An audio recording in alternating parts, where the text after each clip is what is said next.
Okay, we are here with another installment of the Charter Cities Institute's Q&A series. So welcome. I'm Curtis Lockhart. I'm head of research here at the Charter Cities Institute. For those of you who have not tuned into our past Q&A recordings, this is a place where we speak with researchers, with academics, with practitioners, and these folks share their work about everything from charter cities to urban planning and urban policy to different forms of innovative governance models. And today, similar to our video a few weeks ago with UNCTAD, we'll be hearing a lot about special economic zones or SEZs. So to guide us through some recent research on the impact of special economic zones on economic growth, I'm joined today with Dr. Susanne Frick. Susanne is an LSE fellow in local economic development at the Department of Geography and Environment at the London School of Economics. Susanne's research focuses on the relationship between urbanization, cities, and economic growth, and she throws in a little research on industrial policies in both the global south and the global north as well. And so today, Susanne will delve into a recent paper of hers along with a couple co-authors. The paper is called Toward Economically Dynamic Special Economic Zones in Emerging Countries, published in the journal Economic Geography in 2019. And after she presents the paper, me and Susanne will have a brief Q&A and discussion, and that will be that. So Susanne, you can go ahead and queue up your presentation now. Thanks so much for joining us today for the Q&A, and I'm excited to discuss the paper. Great. Hello, everyone. Thank you very much, Curtis, for inviting me to share my research with you. Let me see if I can load the presentation. Yeah. I think we should be on, right? Yeah, I can see the screen. Perfect. Okay, great. All right. So as you mentioned, part of my research looks into industrial policies, actually particularly in emerging economies, not so much in the global north, but I'm particularly interested in kind of what drives economic growth, in particular inclusive growth in developing countries. And part of this, obviously, of industrial policies are special economic zones. Now, today I want to speak specifically about the paper you mentioned that was published in 2019. And I'm also going to throw in pieces and bits of insights that we have actually from unpublished research that we conducted in the last year, also on special economic zones, which kind of followed up some of the themes coming out of this paper. Oh, great. So we get like a follow-up. This is good. Exactly. So I'm going to mix and match a little bit. Great. So the topic for today, special economic zones, truly special, is a topic I've been working on since 2016, actually, with colleagues at the London School of Economics, but also primarily in collaboration with the World Bank. And for me, special economic zones are kind of a bit of a curious topic in the sense that they have been implemented a lot, and there has been a lot of attention by policymakers for implementing special economic zone policies. But for the amount of work that has been going on in the policy sphere on special economic zones, we actually know remarkably little from an academic perspective. So if you look at the research on special economic zones, it tends to be relatively limited. And I'll speak about it more in a second of why that is. But so this is why I find it quite curious. So there's massive interest from policymakers in special economic zones, but still somewhat limited insights from the academic area into what makes them actually work. So what I'm going to do today, I'm briefly going to speak about what are actually special economic zones and what's kind of the purpose of them, so we have kind of common ground of what we're talking about. And then I'm going to speak about what is it that we did, how did we approach the issue, and then I'm going to present the key findings. All right, so let's get started. Let's see. So to start off, what is actually a special economic zone? And I think if you ask about 4 or 5 people of what is a special economic zone, you're probably going to get 4 or 5 different answers, and all of them are actually correct. So special economic zones do come in a lot of different sizes and shapes. So some people might think about kind of an export processing zone, which we can see like in the upper left corner of the slide. Some people might think about like city-wide special economic zones like Hong Kong or Shenzhen. Other people might think about high-tech zones, so high-tech parks where we're actually promoting high-tech industries.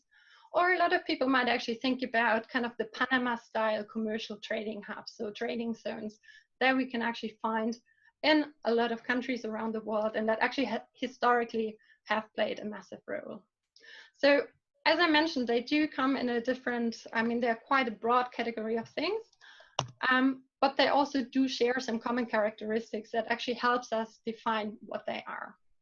So the first one is they tend to have a similar objective, all of them, no matter what shape they come in. So they tend to aim to boost the overall economy or specific region within a country. How do they do that? On the one side, they want to promote what we call the static gains. So they want to promote foreign investment, exports, and employment. And on the other side, there's also the idea that special economic zones can actually promote more dynamic gains. So you can create forward and backward linkages between the companies within the special economic zones and those outside. We can promote innovation. We can promote skills upgrading. So the overall objective of a special economic zone tend to be, just in general, to boost the overall economy or specific areas within the country. Now the question, how do they do this? They do it by creating a favorable environment for companies, by offering a differentiated regulatory framework and incentive schemes.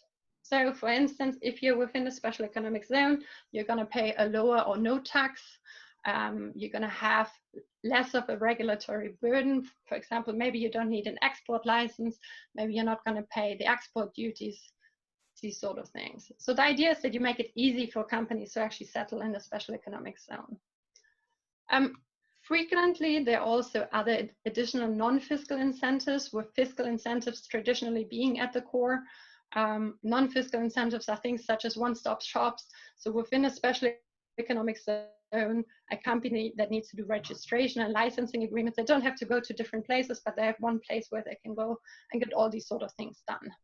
Again, the idea is just to make it easy for the companies to operate.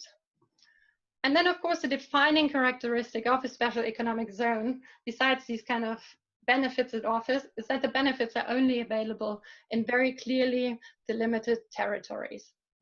This can sometimes be, as I mentioned before, it can be a whole city. Sometimes it can actually be an entire region.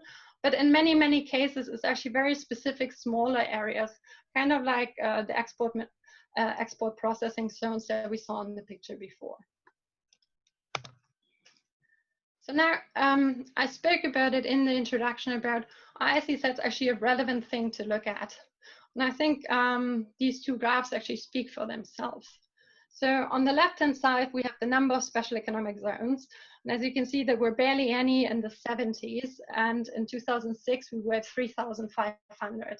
So this is old data. We're speaking about 14 years ago.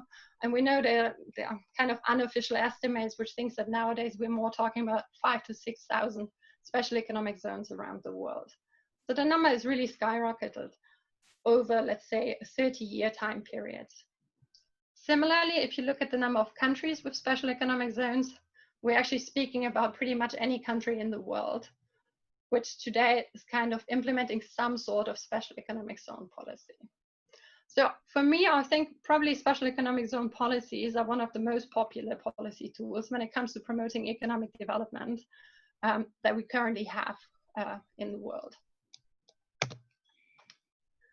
Now the question is, what drives the popularity? So why have they become such a popular policy tool? If you ask a policymaker why they want to have a special economic zone in their country, most of the time they point to China or some of the other East Asian countries like Malaysia, Thailand, Taiwan, Korea, and say, well, look at those countries. Those are actually the countries that had massive economic success story over the past decades. And how they did it was with special economic zones. So we want to replicate, we want to use their tools to promote economic development actually in our country as well. Another key driver for the popularity of special economic zones is, in my opinion, that they're easier to implement than country-wide reforms. So of course, it's much easier to say this is a specific place and we're going to have specific rules for this, rather than having to implement an entire business environment reform for the entire country. So it's much easier, in particular for countries that have limited capacities and limited financial resources, to think about specific places and how you can make business easier in these places, rather than having to do it everywhere. And then I think there's a third point, which in particular for the last about 10 years plays an important role, which is the idea of a strong developmental state. So if you think about the 90s, the idea was much more about the state should step back and that kind of the market regulate things. But now there's much more of an idea that actually industrial policies in the state can and should play a more active role in promoting the development of a country. So I think this has become a bit more popular again, and countries are therefore looking for what are policies that we can use to promote the economic development in our country. Going back to the initial picture I put, so no matter what is kind of the motivation that people have and policymakers have to implement a special economic zone, if they think about a special economic zone, they always have a vision of that it's going to drive growth, it's going to drive modernization, and it's going to drive industrialization in the country.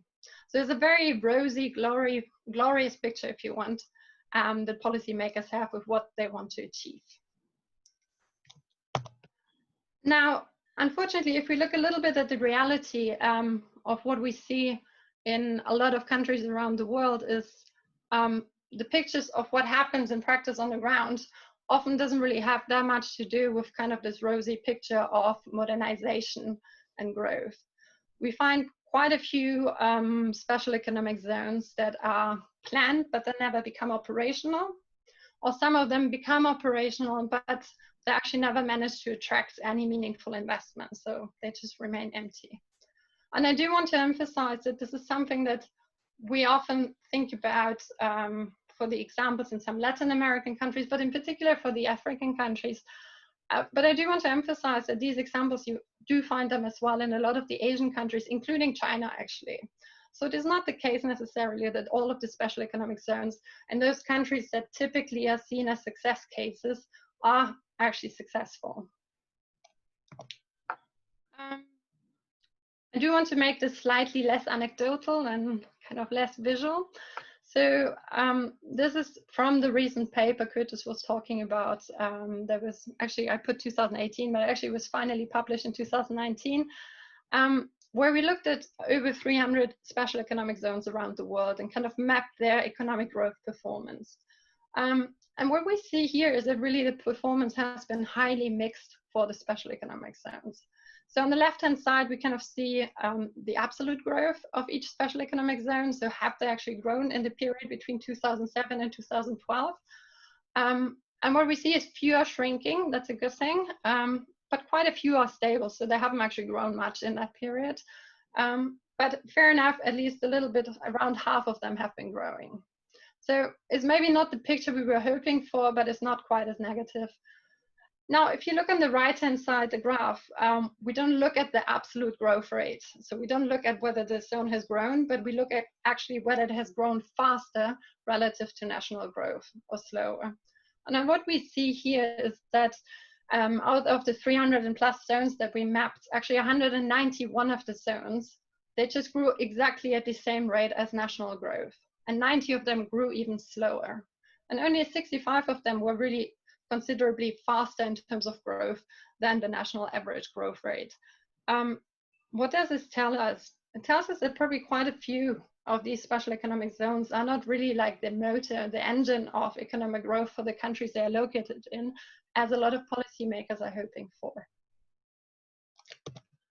So the question now is, we've seen this very rosy picture. We know there are cases in the world where countries have actually done very well with special economic zones. So now the question is, what makes the difference between failure and success? And unfortunately, if we look at the literature about this, we don't really fully know the answer to this question so far. So despite having so many special economic zones having been implemented over the last decades, we have only a very partial pictures of what are kind of the drivers for the performance of special economic zones. Why is this? We have a lot of case studies or single country studies. Often they focus on those countries and those special economic zones that have been successful. So we kind of have a bit of a biased view there. So of course we can pick out what are the things that have worked well in those cases, and that's important, and we can learn a lot of things there. But that kind of neglects the story of a lot of special economic zones that might actually be in the same countries and haven't worked. So it's difficult to kind of extrapolate some of these findings to a lot of other places in the world. A lot of the studies also focus on the important role, of course, of the impact. So what is the impact a special economic zone has actually on the local economy? That's important. But they don't really look at what are the determinants of the performance. So what drives the performance, or what makes them work, or what doesn't make them work. So there's just also a gap in what the research has looked at particularly. And then finally, I think the key reason for why we don't see more research, or why we don't really know the answer to the question of what's a failure and what's a success, is because there's simply no data available for a large amount of special economic zones. So there's very few, or there's essentially no comparable data for the outcome. We don't know what's investment data. We don't really know what's employment data for a large amount of special economic zones. And often we also don't really know what are actually the different characteristics of the special economic zones. And because of this lack of quantifiable and comparable data, there haven't been to date many quantitative studies that really look at a larger amount of special economic zones. So this is essentially where our research started. So we looked at this gap in the literature and in our knowledge and said, okay, something has to be done. This is such an important policy tool. It's so often used, but we don't really know what works and what doesn't work, and it should not be like that. And when we thought about what are ways to overcome this lack of quantifiable data, on the one side for the kind of the outcome indicators, so how well are the zones actually doing, we thought about Nightlights. So I'm sure a lot of people have heard about Nightlights or have come across papers that are using Nightlights. Essentially what has been shown over the past decade, more or less, or past 15 years, is that the number or the intensity of light that is emitted during the night is a strong predictor, or is strongly correlated with the economic activity and growth at the national and subnational level. So if we look at how much growth you find in specific places in Europe, in specific places in Africa during the night, you also have a sense for how much economic activity is happening there. And then more recently, a paper actually showed that not only can we use this Nightlights data to predict economic activity for countries or for regions, but actually we can also use it as a much, much finer scale. So they showed it for 250 meters by 250 meters. You look at the light that is emitted from this small area, and you get a very clear sense for what's the sort of employment and what's the sort of economic activity happening there. So we thought, okay, why don't we use this as a proxy for special economic zone performance? How does this look in practice? What we see here is what we did essentially, we looked for zones around the world and we essentially mapped them, or their GPS data. So we looked at, I think at the end it was 320 zones that we found, and we could identify their specific location, and we could actually look thereby, and we could identify their size as well. And this way we could actually look at how the Nightlights data did develop between 2007 and 2012. So I have 3 examples here. You can look at the upper part. You see on the left-hand side is 2007. On the right-hand side, we have 2012. And essentially, the more red the data is, the more Nightlights we have, and the more economic activity we could perceive in the zone. I think the nicest way you can see it is actually in the lower example, which is the zone in Vietnam, which we can see in 2007, everything is pretty blue. So there has not been much economic activity in the zone in 2007. And then we look at 2012, so the colors have become yellow and more greenish. So there's more light emissions in 2012, hence more economic activity in the zone in 2012. So this was kind of the left-hand side variable that we need for a quantitative analysis. Now we also want to think about what are the sort of things, the determinants, what are the explanatory variables that we need in order to explain whether a zone was actually growing or not. And what we did is that we collected data, so the exact number is 345 zones actually in 22 countries around the world. And we collected data on zone characteristic. I go in 1 second in the next slide, I'll speak a little bit more about it, the special economic zone programs, and also contextual factors, so kind of regional and country statistics that might actually impact the performance of a zone.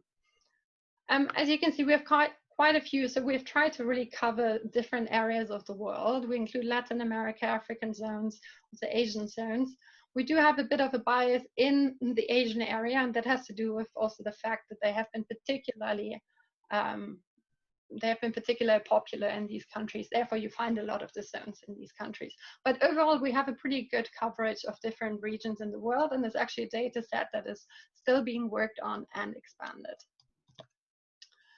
So in terms of the kind of the variables that we were interested in to understand whether they actually have an influence on the growth performance of the special economic zones, we kind of divided them into 3 different groups.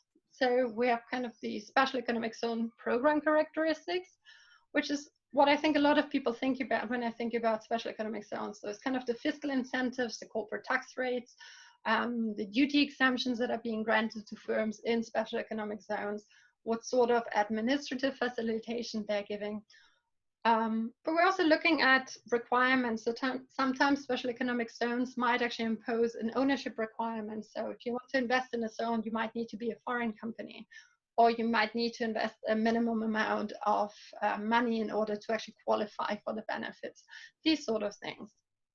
We also included special economic zone characteristics. So the specific things that actually characterized one particular zone. So we looked at how long have they been around, how big are they. One important question that always comes up is the type of operator. So is it a zone that is actually being operated by a private operator? Is it managed by the state? Is it a PPP? The strategic location. So where is it located? Is it a special economic zone in a big city? Is it in a coast? Is it on a port? Or is it maybe in a secondary town or even further away? So these sort of things we looked at, sort of industry that the zone is trying to attract, what sort of infrastructure and services being offered in the zone. So quite a comprehensive list of zone characteristics actually.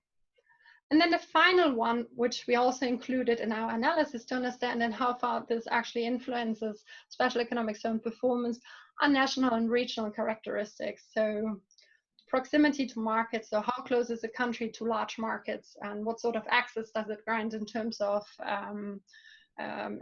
tariffs, for example. We also looked at the country's industrial structure. So is there a pre-existing industry in the country which kind of would showcase that there is some sort of industrial capacity and culture already in a country. Income level kind of as a proxy for general development, but we also looked at institutional quality because of course we know that institutional quality is strongly correlated with economic performance on average. So we had quite a large array of different variables that we were interested in understanding and how far does this actually influence the growth performance of a special economic zone. All right, let's jump into the key findings. I'm looking a little bit at the time, but I think we're doing fine. Don't worry about the time, Susanne. Just you. Okay. Fine. So, key finding number 1, and I think this is something that links back a little bit to the initial statistic I already showed about the growth performance of special economic zones. So, where we find the special economic zones on average, here it's important to stay on average, cannot be considered a catalyst for country growth. To make this a bit clearer, I show you this graph. So this is what we have plotted on this graph is the average growth performance of special economic zones in each of these countries, of the 22 countries included.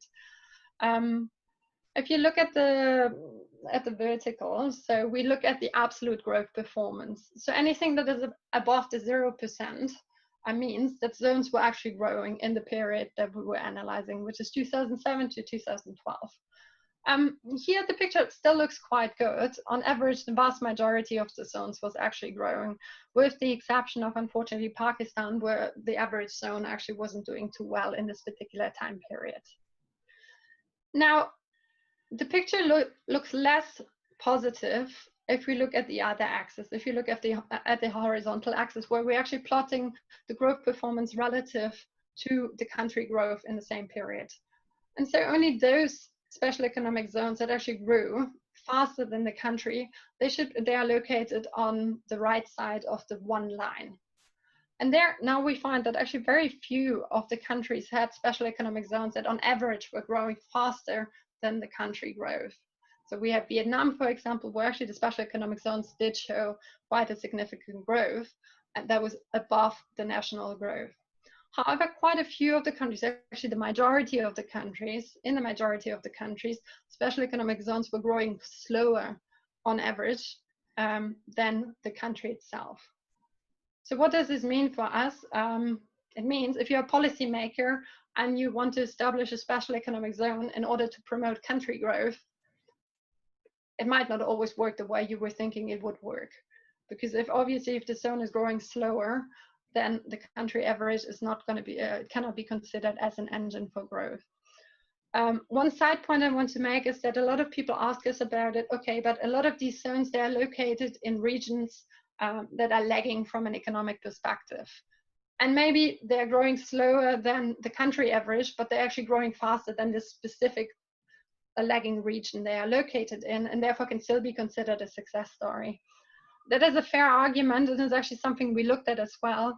And unfortunately, the picture doesn't look too different. So still, in the majority of the cases, they're actually not growing faster than the regions they are located in, which is something we would expect if they're doing well. The key finding number 2, and again, it relates more, not yet so much to the determinants, but the overall growth performance of special economic zones, is zone growth is difficult to sustain over time and has spatially limited spillover effects into surrounding areas. So what we found is that those zones that grow, they initially grow very fast, but the growth of those zones actually fades out over time as the zones mature. And in a way, it's logic, because we're talking about the delimited area. Once this is full, they cannot really grow much further unless it's a very large size zone, which has kind of unlimited space to grow. This is per se not an issue in itself, because of course, if the zone remains stable in a way, but still continues to create employment, that's great. But we just need to make sure to remember that this means that, as he said, can maybe drive growth, national or regional growth in the short run, and can help to kind of kickstart, but they're not going to be able to drive a country's or region's growth in the long run. The second point I want to emphasize here is, in a way, positive. We did find that zones that are growing, they do have a positive impact on the areas they are located in.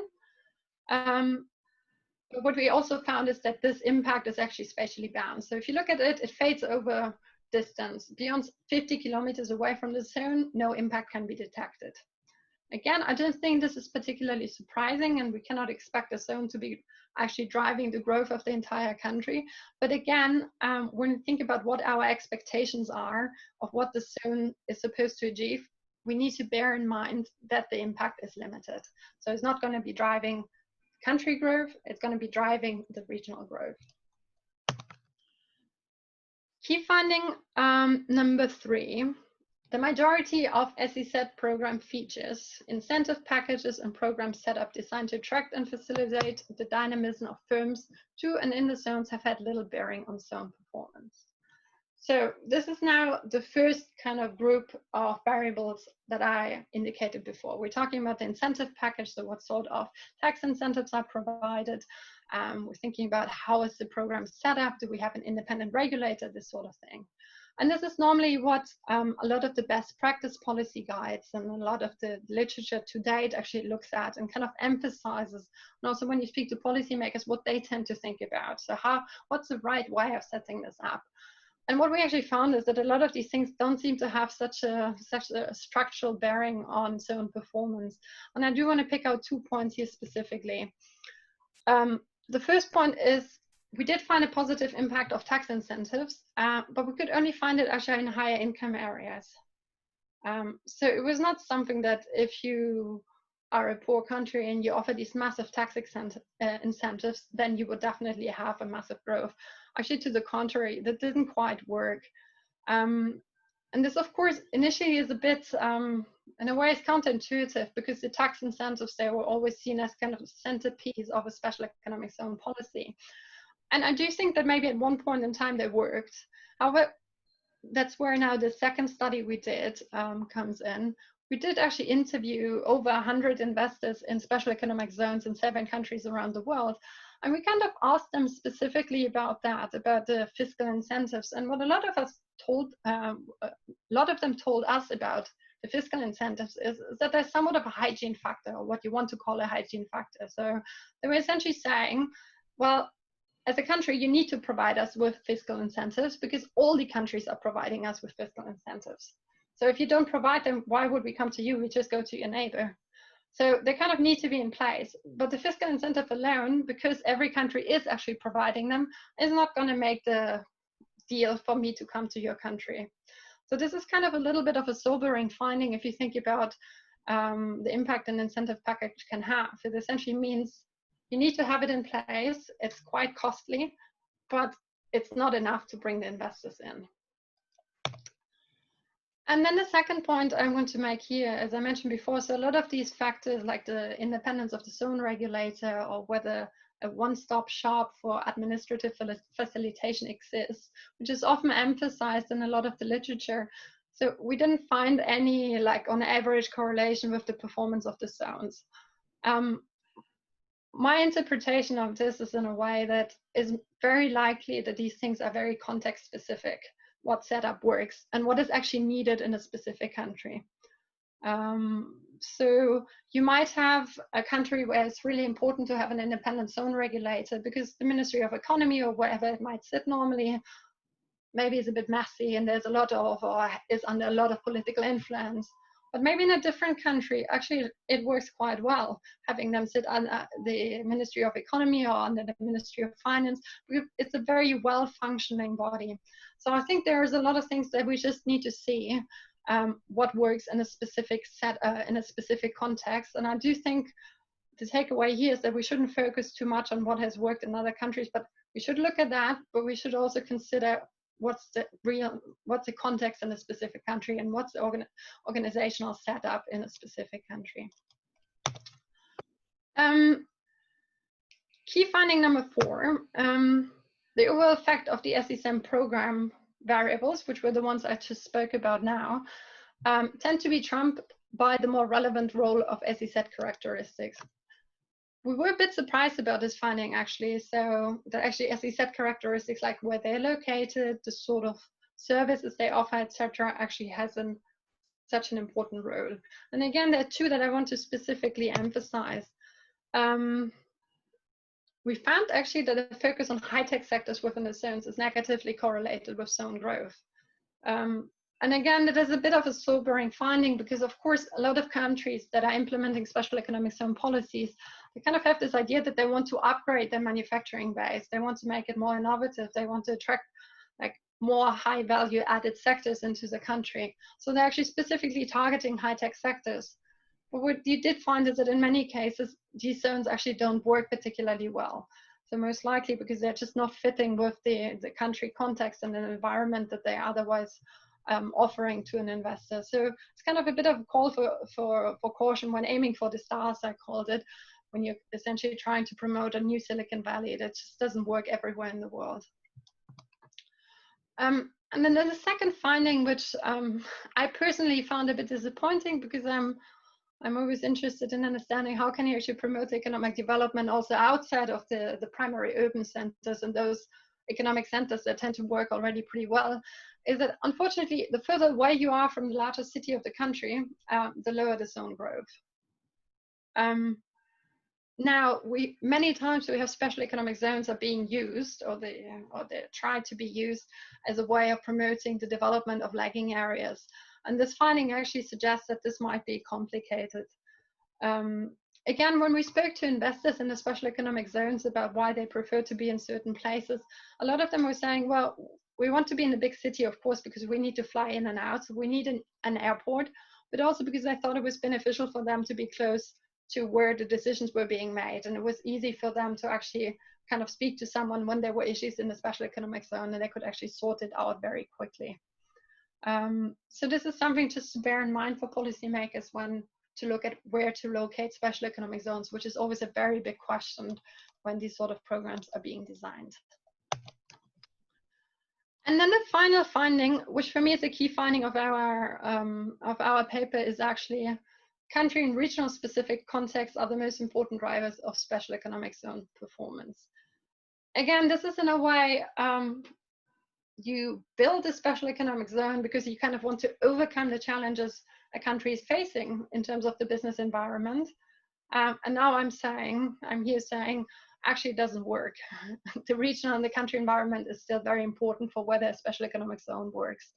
So essentially the key finding is a special economic zone policy doesn't operate in a void. Here we found that particularly the proximity and access to a large market, that could be the local market in some cases, in some other cases is the close proximity. For example, in the case of Turkey, a lot of investors like to be close to the European Union and have actually free access to the European Union. So this was one of the key considerations for investors when they were thinking about where to locate, and was actually very important for special economic zone performance. And then we also found that zones actually tended to do better if there was already a certain level of existing industry in the country. Again, that kind of tells you something about if an investor looks for a place to go and invest, if they see there's already industry in the country, it gives them a certain level of confidence that you can actually work in this country, that it works, that you have the right skill level, that you have the right regulatory environment that actually allows you to operate efficiently in a country. Just to give a little bit more color actually around this finding. So this is from the interviews we did with firms operating in special economic zones. And we asked them, so why did you decide to come to this country? And actually 75% of them said it was market access. As I said, this was supposed to mean local or foreign market access. So as I said, a lot of them decided to go to a specific place because it granted them the access they wanted. So for example, investors in Ethiopia, they had the duty-free access to export to the US and to Europe. So for them, that was a very attractive feature. In other places, for example, we spoke to investors in Rwanda. For them, it was actually the East African market that was interesting, and they wanted to use Rwanda as a hub into this newly growing area. But so we see market access, we see political stability, government support. Of course, labor costs is a big, big thing. Always a little bit depending on what is kind of the industry you're looking at. For some of these industry, like the garment industry in Ethiopia, 100% of the companies, of course, told us that labor cost was one of the key determinants why they came to the country. But so none of those findings actually suggest a special economic zone policy in itself actually made them go to the country. But what they did highlight is that, okay, once we had an interest in a specific region of the world, in a specific country, we did look at the special economic zone policy, and we did compare them to the other special economic zone policies in other countries. And we actually looked at, does that actually allow us to operate in the country? So the special economic zone policy actually has an important facilitating role to play to overcome certain barriers within a country. So again, I give the example of Ethiopia. For them, there was kind of no industrial infrastructure in place yet, but these industrial parks that were built there allowed them to move there, be sure that they have the reliable electricity there, they had the buildings they needed, they had the manufacturing sheds, etc. So a special economic zone policy can actually address a very specific market failure in a country, which then which kind of deters investors from going there. And once actually the special economic zone kind of addresses this very specific point, it allows investors to actually take advantage of the other advantages that you find in the countries, such as market access or the political stability, for example. Okay, Um, I wanted to stop here. So a little bit, where does this leave us? For me, the most important takeaway is that we need to, or as a policymaker, we need to reconsider a little bit how we think about special economic zones. So what is that we can take away and how we can use them for our purpose, so to promote economic development and regional development.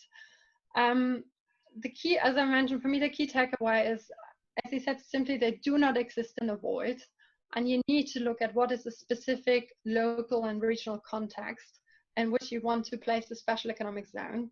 And you need to think specifically about, when you're designing a special economic zone policy, what are the barriers that you're going to address with the special economic zones that are currently hindering more investment from outside into your country. I don't think it does any good to think about, okay, what has China done? We're going to copy exactly the same thing. But as a policymaker, you should really think about, okay, what are the specific factors that at the moment are barriers for further investment and growth in my area? And is a special economic zone actually the right policy tool to overcome this? And can then actually, and how should we design the special economic zone policy to address this barrier?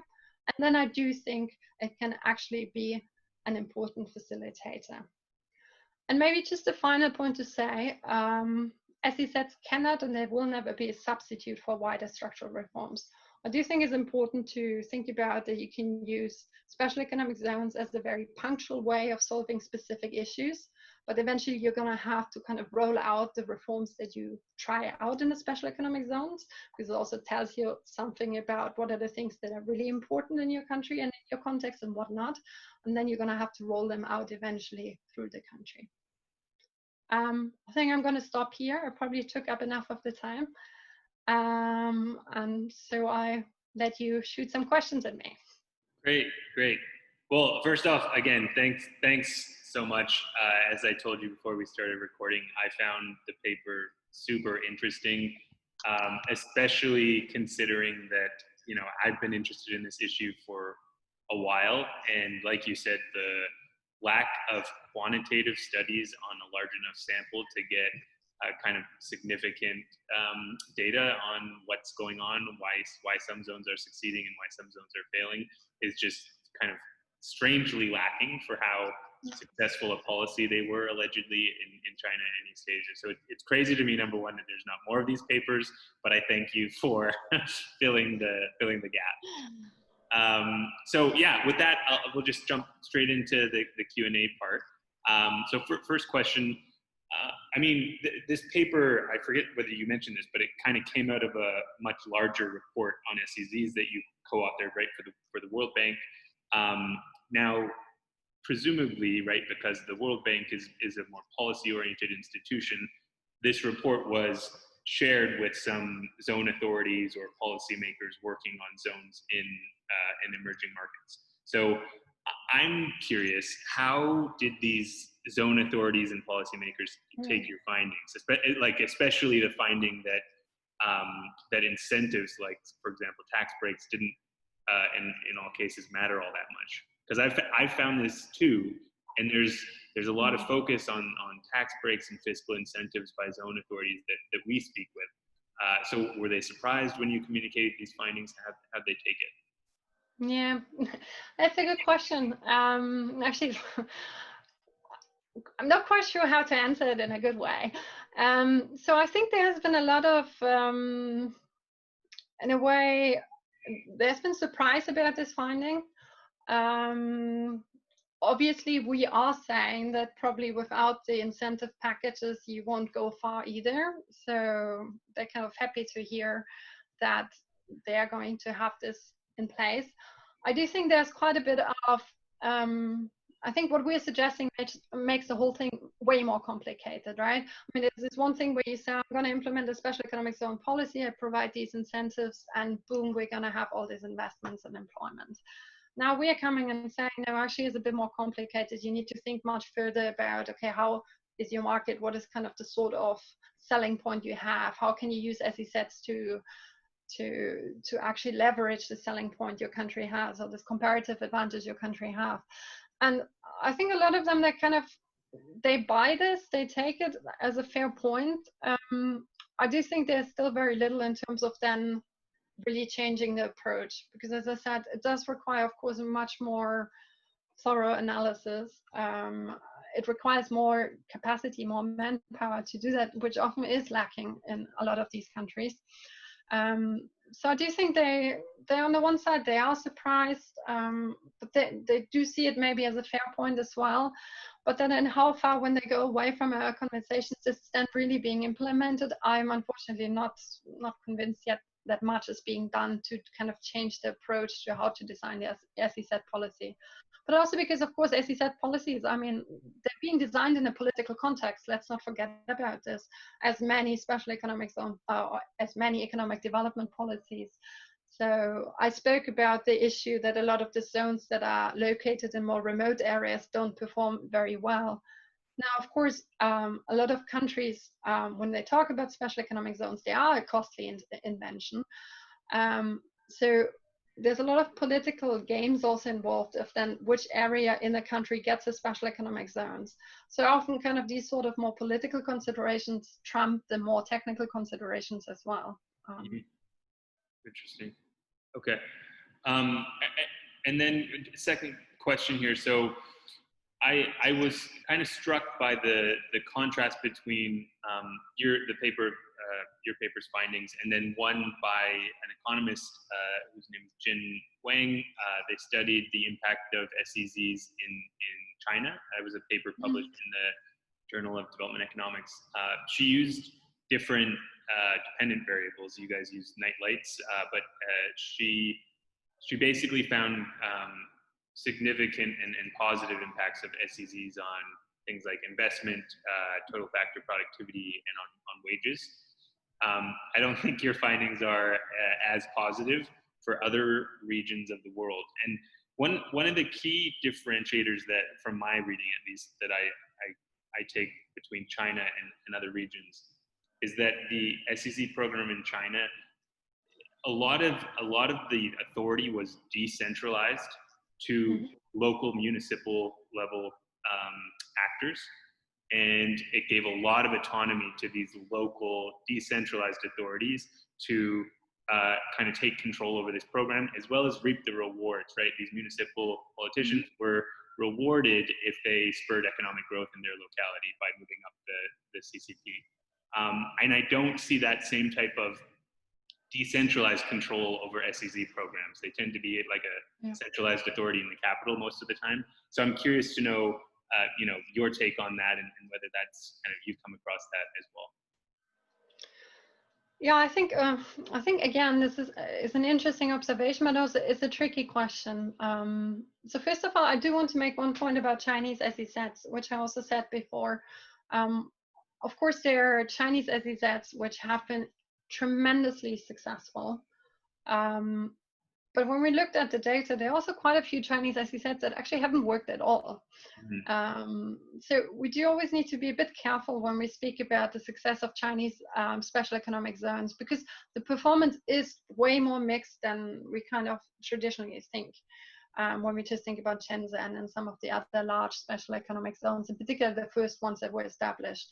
I think we now have, I don't remember the number, but we're speaking about it's like over 2,000. Yeah, it's like a crazy number of special economic zones. So a lot of them are not working that well. So that is point number one. Point number two, and which goes back to the last key findings, special economic zones don't operate in a void. Now, a lot of the companies, they went to China because they wanted to go to China because initially it was a cheap place to produce, and now it's a massive market. They didn't want to go there because there was a special economic zone. They wanted to go there because China is an interesting country for them as an investor. And then the special economic zone had a crucial role to play in China in order to facilitate this investment. So I think this is something we should not forget when we speak about the special economic zones in China. Of course, I really don't want to say they did not have an important role. They had a crucial role in promoting the economic development. But the reason why investors in first place wanted to go to China is not because there was a special economic zone program. But because attractive place. So this is what I try to make or bring across with my final point about we need to think about the country context always. Now, the specific point around the decentralization, I do think in China that was important, also in particular because China is such a massive country. You cannot organize everything from the central level. Now, in some other countries where special economic zones are being implemented, I think this is probably a good way forward. But what you do need is, if we want to have a decentralized implementation of special economic zones, is we need to have the capacity in place in the at the decentralized level. And we have to think very carefully about whether this capacity is actually available.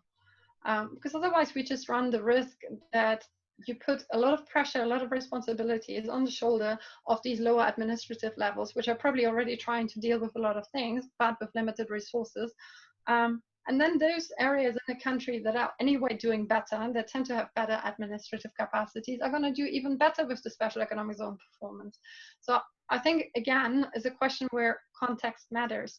So if you have a country where the regions have a relatively well-established administrative capacity, I think it can be a very good idea to do this, to have the special economic zone being implemented more at the regional level. In some places, this is just not the case. And then you need to be much more careful about whether you actually want to put this additional burden on the lower, like on the regional governments. Yeah, or some sort of devolved, as you mentioned, PPP or private operator that does have more capacity than the local administrative area, potentially helping out with capacity issues. Yeah, and just on the kind of, yes, Chinese SEZs were successful, but let's not forget there were a ton of failures. There was kind of heterogeneity in the results. A great book to read on the darker side of Chinese SEZs is a book called Ghost Cities by Wade Shepard. He's a journalist and kind of covers these more failed attempts at just building these massive zones in China, and it's very interesting. Thirdly, I don't want to just focus on zones, because you, as a researcher, study more than that.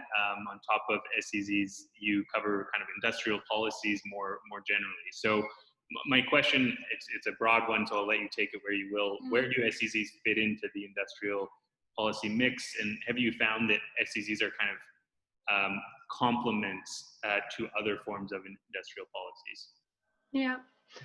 Yeah, I think that is definitely the case. So, I mean, there's quite a large array of industrial policy you could think about. If we're thinking about those that are more closely related to special economic zones, you can think about growth corridors. You could think about growth pole policies. So again, policies where you kind of have this idea where you promote economic development in one area which has some sort of potential for growth, and then you have a concerted effort investing in these areas, which then kind of unlocks the growth. That's at least the theory behind it. I think in these sort of policies, they often combine different instruments. Of course, often it requires infrastructure investments, it requires skills upgrading, and then special economic zones can be part of this whole package in order to promote economic development in these growth corridors or growth poles. Of course, this makes things even more complex because you have so many different levels that you need to think about. But I do think, in general, special economic zones should always be seen kind of in the context of all other policies that are being implemented, because otherwise they just remain like these enclaves. And kind of my last point of my conclusions were that you cannot use them as a substitute for wider reforms. So you kind of do need to think about how you package them up with different bits and pieces. And probably you need to do that in a phased approach, because otherwise it will just be incredibly difficult to, in terms of the capacity of the governments to actually implement them in an effective way. There are two specific policies I do want to speak about and maybe emphasize when we think about that. One is kind of investment promotion. So when we think about special economic zones and we spoke about investors, one key point that came up is that investment promotion played a key role for them to first become aware of a country as an investment location. So I do think special economic zone policies need to be really integrated in a wider approach of how do you promote a country in terms of the country being an investment destination. So I think investment promotion, which is not only focused on special economic zones, but can also be wider. But I do think the two always need to be linked together, because otherwise it will be difficult to kind of get a significant amount of investors into the special economic zone. And then the second point that I think is often forgotten when we speak about special economic zones is actually the question of the availability of labor and the right kind of skill sets that the local labor force should have.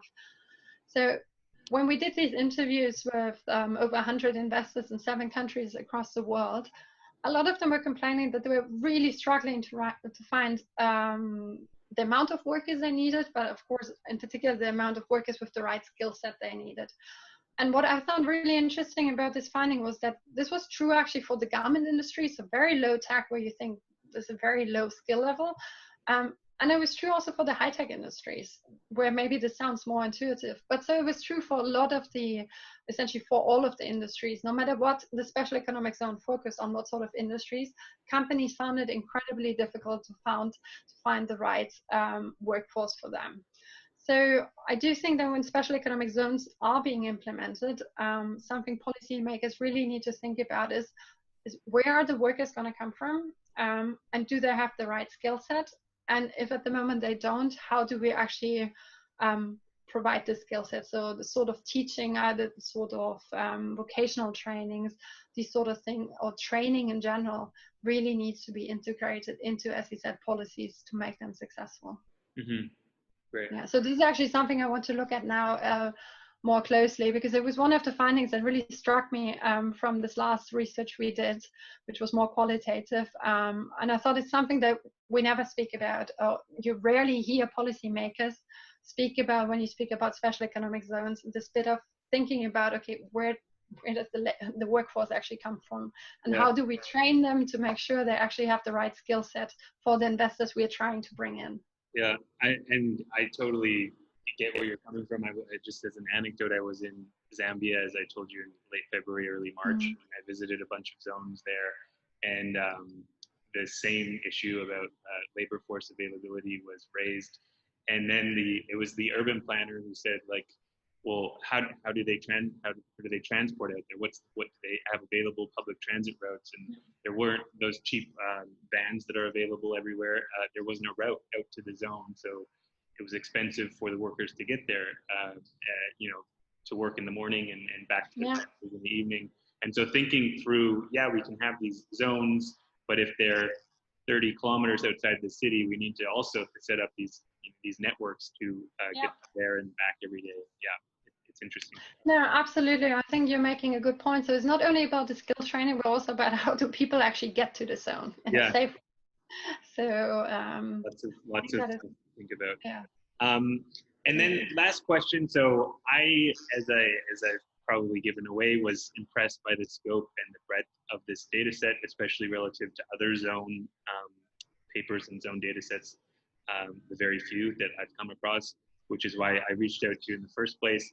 So what are the plans for this SEZ data set? You guys had a pretty granular pretty granular data on I think it was 346 zones in 22 different countries. Most of it, I think, had an emphasis on East Asia and Southeast Asia. But what are the plans for the future of this data set? Yeah. So initially, when we started working on this, the idea was always that the data set was going to be made available for other researchers as well. So it's a work, as I said initially, and you mentioned, it's actually done in collaboration with the World Bank, specifically with the competitive industry program. So researchers have actually reached out to me or to someone from the World Bank requesting access to the data set. And so the data set the data set is available for people that want to work with it. So that was always one of the ideas, that this is not something that only we use, but that people can actually use it and do their own research on special economic zones on it. The second point is that there are a lot of ideas on how you can further expand this data set. And one of the key points was also that we did have a somewhat biased representation in terms of in terms of the zones geographically. So that was also partially driven by just requirements that we had in terms of the use of the Nightlights data. So we actually had data on more zones in a lot of countries, but because to use the Nightlights data, we had a specific requirement. We could then not use it in our analysis. So actually the data set is bigger than what is available in the paper. So again, this is something that is being worked on and is continuously being refined and more information added, but it's always a question of capacity as well. So I do want to encourage everyone who has an interest in this to actually reach out and see how possibly there can be collaborations to further expand the data set, or to use the data set for your own research and thereby actually make good use of all the work that has gone in it. Actually, one thing I forgot before, and I'm realizing I'm still sharing my screen. I should have probably stopped that. Just where to find more information. I'm not on Twitter. I probably should be.